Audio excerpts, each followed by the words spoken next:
मृत्यु के बाद 13वीं क्यों मनाई जाती है? क्या 13 दिनों तक मृतक की आत्मा घर पर रहती है?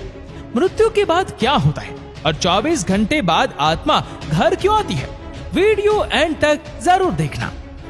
मौत से कुछ घंटे पहले इंसान के पैरों के नीचे से अर्थ सोल चक्र डिस्कनेक्ट हो जाते हैं। मतलब इंसान का धरती से कनेक्शन टूट जाता है और पैर ठंडे पड़ जाते हैं।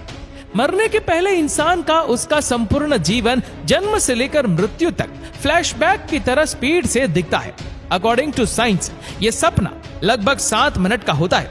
उसके बाद दिमाग काम करना बंद कर देता है और अंत में इंसान अपनी सुनने की शक्ति खो देता है, जिसके बाद एस्ट्रल कॉर्ड टूट जाता है, जो कि एक तरह से शरीर और आत्मा का कनेक्शन है, जिसके टूटने से आत्मा शरीर से मुक्त हो जाती है।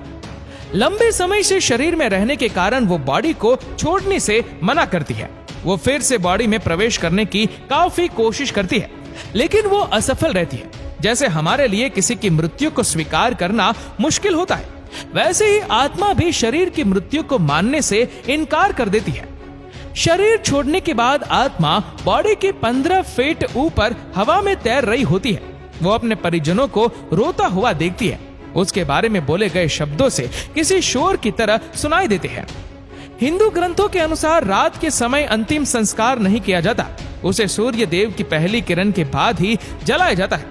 अगर किसी व्यक्ति का अंतिम संस्कार रात को किया जाए तो उसकी आत्मा प्रेत योनि में प्रवेश करती है, जिसके बाद वह सदा के लिए हमारे डायमेंशन यानी कि आयाम में भटकती रहती है। मृत्यु के बाद शव को एक पल के लिए भी अकेला नहीं छोड़ा जाता।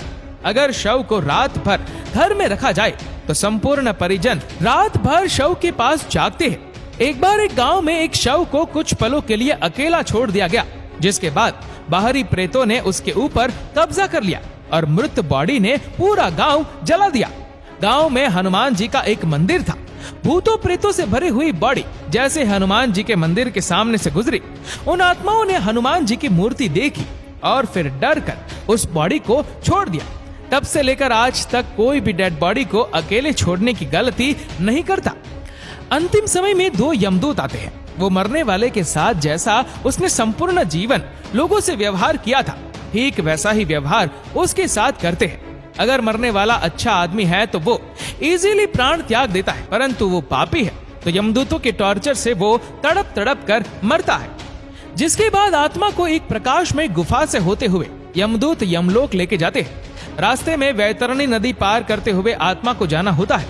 यह नदी आग से लथपथ होती है। जिसने अच्छे कर्म किए हैं वह आसानी से इस नदी को पार कर लेता है, लेकिन अगर कोई पापी व्यक्ति है तो उसे काफी पीड़ा भोगनी पड़ती है। जिसके बाद उस आत्मा को यमराज के सामने खड़ा कर दिया जाता है। फिर चित्रगुप्त जी उस व्यक्ति के पाप और पुण्य का लेखा जोखा यमराज के सामने रखते हैं। उसके कर्मों के आधार पर उसे स्वर्ग या नरक भेजा जाता है। गरुड़ पुराण के अनुसार कुल 36 प्रकार के नरक है। यहाँ बताई गई यातनाएं किसी की कल्पना से भी खतरनाक है।